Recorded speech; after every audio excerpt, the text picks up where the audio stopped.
क्या आप जानते हैं कि आपके द्वारा दिया गया बेइंतहा प्यार और सुरक्षा आपके बच्चे के भविष्य को दीमक की तरह चाट सकती है?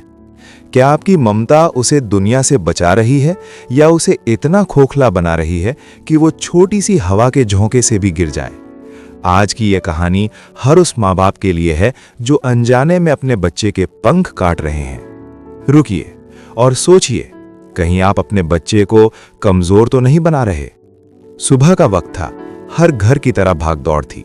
रीमा अपने बेटे आरव का टिफिन पैक कर रही थी। तभी आरव धीरे से पास आया और बोला, मम्मा मेरा होमवर्क रह गया। बस इतना सुनना था कि रीमा के चेहरे पर हवाइयां उड़ने लगी। वो घबरा कर बोली, हे भगवान आरव, अब टीचर बहुत डांटेंगी, ये तो बहुत बड़ी बात हो गई, अब क्या होगा? आरव का मासूम चेहरा डर से पीला पड़ गया। उसे लगा जैसे उसने कोई बहुत बड़ा अपराध कर दिया हो। लेकिन असल में गलती होमवर्क की नहीं थी, गलती थी रीमा के उस रिएक्शन की।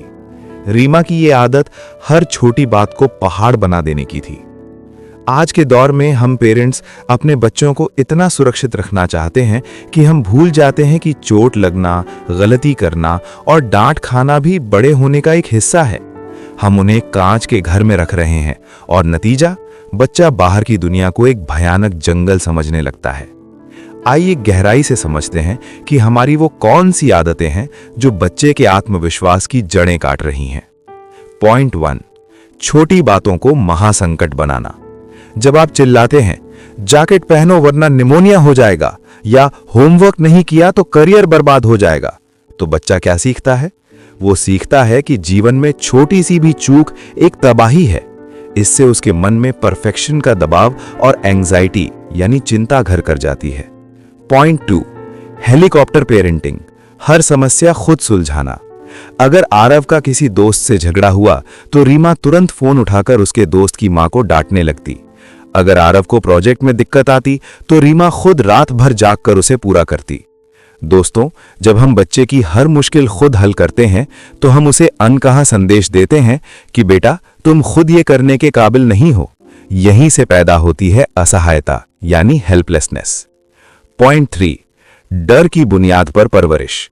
उधर मत जाओ, गिर जाओगे। अजनबी से बात मत करो, वो उठा ले जाएगा। नया खेल मत खेलो, चोट लग जाएगी। सावधानी जरूरी है, लेकिन हर वक्त डर का साया रखना बच्चे की एक्सप्लोर करने की इच्छा को मार देता है। वो बड़ा होकर नए रिस्क लेने से घबराने लगता है। पॉइंट 4, भावनाओं का दम घोटना। जैसे ही बच्चा उदास हुआ, हम उसे चॉकलेट थमा देते हैं। जैसे ही वो रोया, हम उसे चुप कराने के लिए जमीन को मारने लगते हैं। हम उसे उसकी उदासी और असफलता के साथ बैठने ही नहीं देते। नतीजा, वो अपनी भावनाओं को मैनेज करना कभी नहीं सीख पाता। आरव स्कूल गया, लेकिन उसके दिमाग में अपनी मां की बातें गूंज रही थीं। टीचर बहुत डांटेंगी। पूरे दिन वो इस डर में रहा कि कुछ बहुत बुरा होने वाला है। जब टीचर ने होमवर्क मांगा और उसने मना किया तो टीचर ने उसे बस 10 मिनट एक्स्ट्रा क्लास में रुकने को कहा। कितनी छोटी बात थी ना, लेकिन रीमा ने इसे बहुत बड़ी बात बना दिया था। यही वो मोड़ है जहां हमें बदलना होगा। अगर रीमा कहती, बेटा होमवर्क रह गया है तो जाओ और टीचर को सच बताओ, शायद वो डांटे, लेकिन आप इसे कल पूरा कर लेना, तो आरव के मन में डर की जगह जिम्मेदारी पैदा होती। लेकिन क्या आप जानते हैं कि एक ऐसी भी गलती है जो 90% पेरेंट्स करते हैं और उन्हें लगता है कि वो बच्चे की तारीफ कर रहे हैं। एक ऐसी तारीफ जो बच्चे को असल में फेलियर से डरा देती है। क्या आप जानना चाहते हैं वो क्या है? चलिए वीडियो के अगले हिस्से में सीक्रेट को समझते हैं। चलिए अब बात करते हैं उन एडवांस तरीकों की जिनसे आप अपने बच्चे को एक योद्धा बना सकते हैं, बेचारा नहीं। टिप 1, अपनी एंजाइटी को बच्चों पर ना थोपें। बच्चे स्पंज की तरह होते हैं, वो आपकी चिंता सोख लेते हैं। अगर आप ट्रैफिक या छोटी समस्याओं पर पैनिक करेंगे तो वो भी यही सीखेंगे। उनके सामने शांत रहना सीखिए। टिप 2, मेहनत की तारीफ करें, टैलेंट की नहीं।